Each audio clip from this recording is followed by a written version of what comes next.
We'll be getting breaking news coming in from Mexico, where a cartel leader has been killed in raid. Drug lord El Mencho has been killed by the Mexican army, which has in fact led to a massive blowback. Meanwhile, the Indian embassy has also issued an advisory to all its nationals on Mexico, and this is what the advisory says. The Indian advisory says that there are ongoing security operations and related road blockages and criminal activity.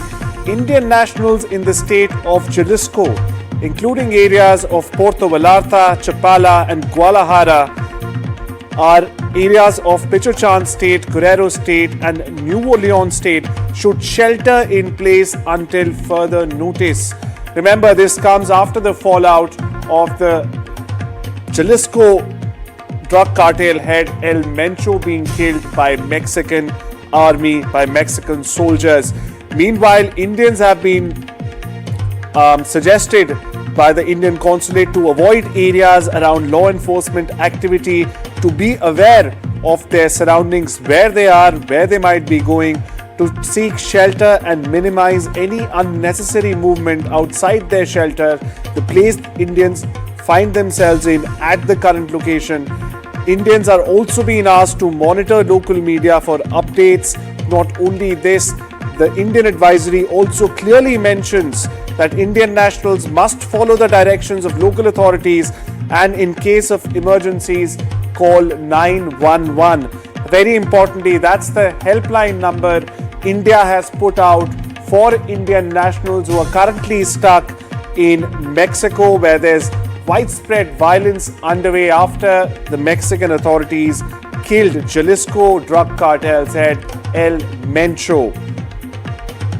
Now, India has issued an advisory to its nationals which asks them to follow the instructions of local authorities and dial 911 in case of emergencies. They're further asked to avoid crowds, keep their family and friends advised of your location and also their well-being via phone, text and social media.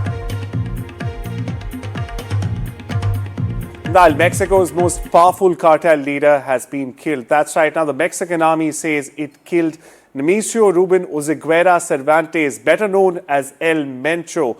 He was the head of the Jalisco New Generation Cartel. Federal forces launched a pre-dawn operation Sunday in Tapalpa, around 2 hours southwest of Guadalajara in the Jalisco state, where troops came under heavy fire.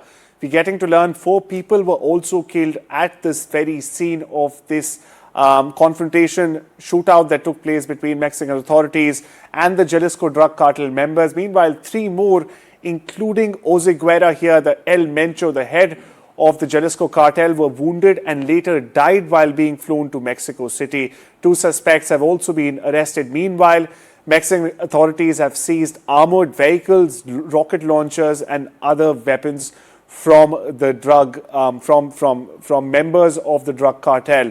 Meanwhile, 3 Mexican soldiers have also been wounded and are receiving treatment. But retaliation followed just within hours. More than 10 vehicles were set ablaze in Puerto Vallarta. We were just mentioning roads have been blocked. Thick black smoke is riding over the tourist city all across the Jalisco state. But the brunt of the brunt is being borne most by Puerto Vallarta area. Now, we also have visuals of thick black smoke, plumes of smoke rising over the tourist city. Several OXXO convenience stores, by the way, have also been burnt or vandalized across the state. Talking of schools, schools across the state have been asked to remain shut. Meanwhile, public transportation has also been suspended in multiple zones. As we speak, mass events have been cancelled, and also at the Guadalajara International Airport, operations have been heavily hit and secured. Some flights were even diverted. Air Canada suspended services to Puerto Vallarta, citing security concerns.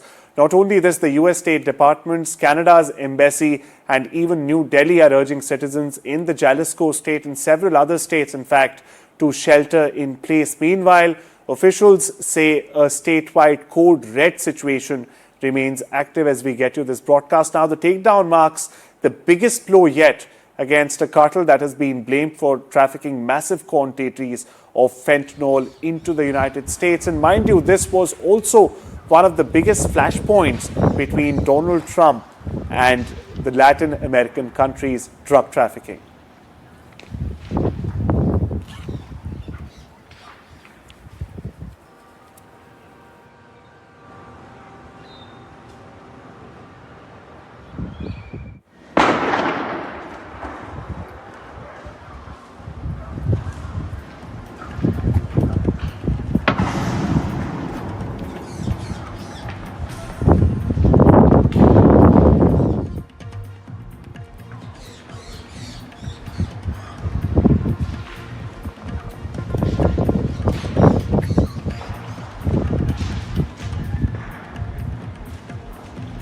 With a big story at 7 a.m. this Monday morning, Mexico's most wanted man, drug cartel leader Nemesio Oseguera Cervantes, also known as El Mencho, has been killed during a military operation. That's right, the 59-year-old head of the Jalisco New Generation Cartel died after being seriously injured in clashes between his supporters and security forces in Jalisco state. Now, the killing of the powerful drug lord has triggered several hours of roadblocks with burning vehicles in Jalisco and other states. Drone footage from Guadalajara captured vehicles set ablaze with thick plumes of smoke rising over Mexico's second largest city. Now, this follows the killing of notorious drug lord El Mencho in a security operation. Emergency responders, meanwhile, were seen battling the fires as traffic came to a standstill along the roads.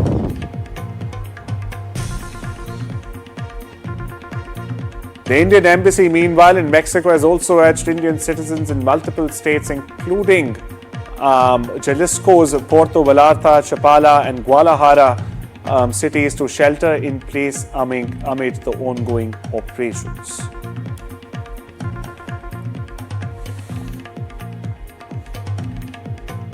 Where the situation remains extremely tense there in Mexico, as we were just pointing out. Meanwhile, let's take a closer look at the man authorities call Mexico's most powerful drug lord. So who was El Mencho and how exactly did he rise to the top of the world's most feared cartels? We have the facts right here on the wall besides me. Now, he was born Nemesio Oseguera Cervantes. El Mencho's real name was Nemesio Oseguera Cervantes. As you see right here, he was born in rural Mexico and rose from obscurity literally to lead the global criminal empire. He was the leader of the Jalisco New Generation Cartel. He headed the Jalisco New Generation Cartel, also known as the CJNG in Mexico. Now, the cartel became one of Mexico's most violent and fastest growing drug organizations in recent times. Next up, it was one of Mexico's most wanted. Now, for years together, El Mencho evaded capture despite massive military operations like the one we saw took place just hours ago. Meanwhile, authorities considered him among the most powerful and also the most elusive crime bosses in the country. Next up, he was tied to fentanyl and drug trafficking. Now, this is the big one. His cartel was actually accused of trafficking huge quantities of fentanyl into the United States. Now, the synthetic opioid has fueled a deadly overdose crisis across North America and was the bone of contention between the recent friction between Washington and the Latin American states. But that's not it. He was also wanted by the US DEA for capture. That's right. As I was just explaining, the Drug Enforcement Administration of the DEA also had placed a multi-million-dollar reward on him. Why? Because he was one of the top international fugitives also sought by US authorities.